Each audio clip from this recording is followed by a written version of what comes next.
your kid needs to talk to the coach. If your kid is upset, crying, disappointed, frustrated, just fill in the blank for whatever emotion, because they're not playing the position nor the amount they want, they need to talk to the coach. It is not your job to talk to the coach for them. That is what we call centering. When you want to be the person to fix it. And I know it sucks. It's hard because you want to do the best for your kid, but you're centering yourself.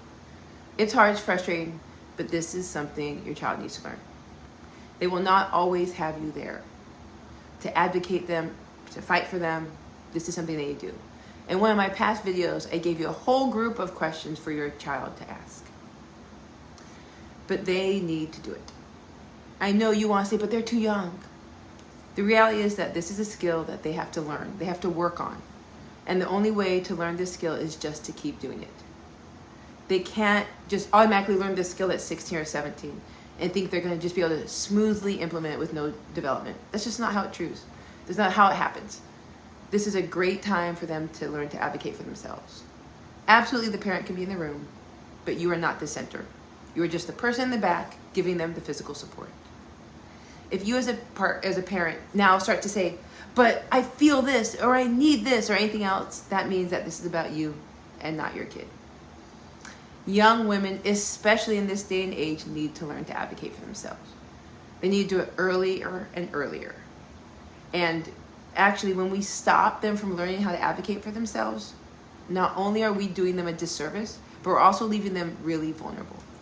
This is an opportunity for them to learn to speak up for themselves, set boundaries, to understand the best and worst ways that someone should talk to them, how to handle people during hard moments. What does appropriate language towards them look like and feel like? What does it look like when someone is condescending? What does it look like when someone's badgering them? What does it look like when someone's being passive aggressive? Like, this is all the stuff that they need to learn to do. And you can't do it for them. They need to be in those meetings, have their notes, feel their heart beating, stutter, sweat, whatever it is, because they're going through it and they're figuring out.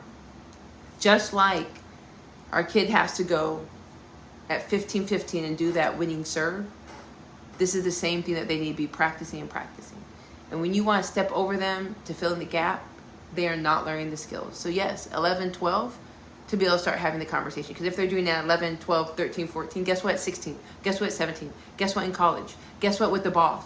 Guess what with the professor? Guess what with the administrator? They're going to be a lot better at it. So yes, if your kid is upset or any other emotion about being on the bench, they need to go talk to the coach. If they don't talk to the coach, then they're not upset. And then just stay on the bench.